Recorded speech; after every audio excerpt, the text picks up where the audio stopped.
सुनकर ही देश की जनता ने तय कर दिया एक बार मौका भाजपा को दो, ताना सही है या इनकी मनसा सही है। और मोदी जी ने मंदिर का भूमि पूजन कर दिया।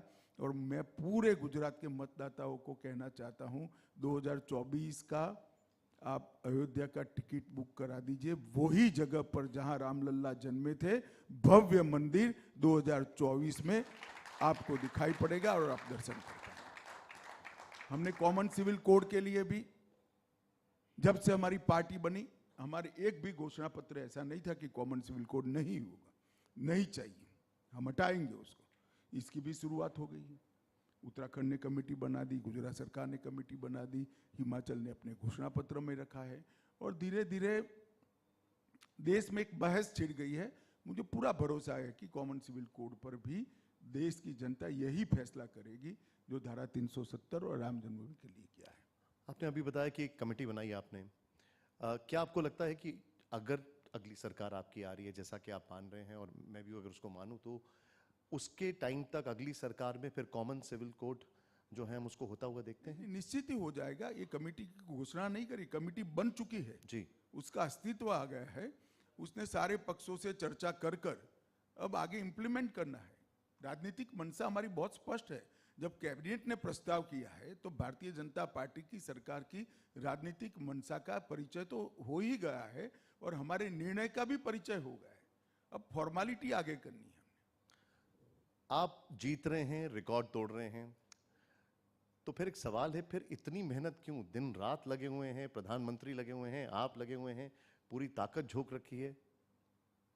देखिए, शायद 24 घंटे से ज्यादा 26 घंटे का दिन होता तो 2 घंटे और लग जाते।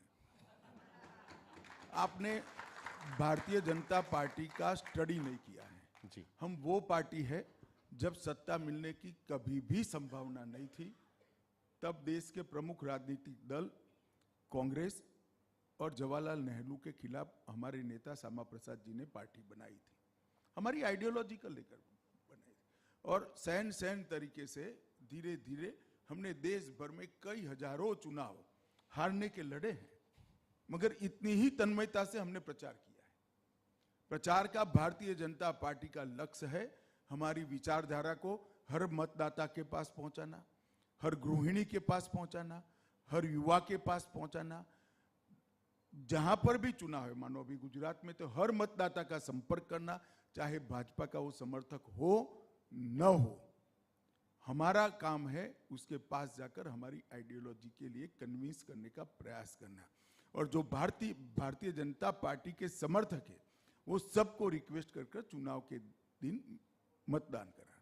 तो चुनाव हमारे लिए सिर्फ सत्ता प्राप्त करने का रास्ता नहीं है, हमारे संगठन और हमारी विचारधारा को बढ़ाने का, उसको नीचे तक पहुंचाने का और उसको कंसोलिडेट करने का एक बहुत बड़ा जरिया है। इसीलिए मोदी जी कहते हैं चुनाव लोकतंत्र का उत्सव होता है। भला आप मुझे बताइए, उत्सव इतना बड़ा चल रहा हो तो कोई भी व्यक्ति घर पे कैसे बैठ सकता है? जनता के बीच में ही जाना चाहिए, जो हम कर रहे हैं। आपने आइडियोलॉजी का जिक्र किया, मैंने एक तस्वीर देखी आपकी, उसमें आप बीच में बैठे हुए हैं, आपके राइट साइड में चाणक्य का फोटो है और लेफ्ट साइड में वीर सावरकर जी का फोटो है। जब आपकी आइडियोलॉजी के जो आइडॉल्स हैं उनको कुछ कहा जाए, और जैसा कि राहुल गांधी ने कहा, तो आपका इस पर क्या रिएक्शन होगा? मैं नहीं मानता इनको कोई इतना सीरियसली लेता है। अब वो कई बार बोले हैं, अब मुझे तो लगता है कई बार कि इनको इतिहास का ढंग से ज्ञान नहीं है। भारत में आज़ादी के आंदोलन के शुरुआत के पहले, कांग्रेस पार्टी ने जो आज़ादी का आंदोलन शुरू किया, उसके पहले भारत को स्वतंत्र करने के लिए विदेश में रहकर किसी ने बहुत बड़ा संघर्ष किया तो वो वीर सावरकर थे। भारत की स्वतंत्रता संग्राम में सबसे पहले किसी की पुस्तक पर अंग्रेजों ने बैन लगाया, सन 57 का स्वातंत्र समर, इस पुस्तक पर सबसे पहले बैन लगा, उसके लेखक थे वीर सावरकर। और जो लोग वीर सावरकर के लिए अलग प्रकार की सोच रखते हैं, मेरा उनसे विनंती है कि एक बार सेल्युलर जेल में जाए और 10 घंटे सावरकर जी को जिस कोठरी में रखा था वो कोठरी में निकाल कर आए, तब मालूम पड़ेगा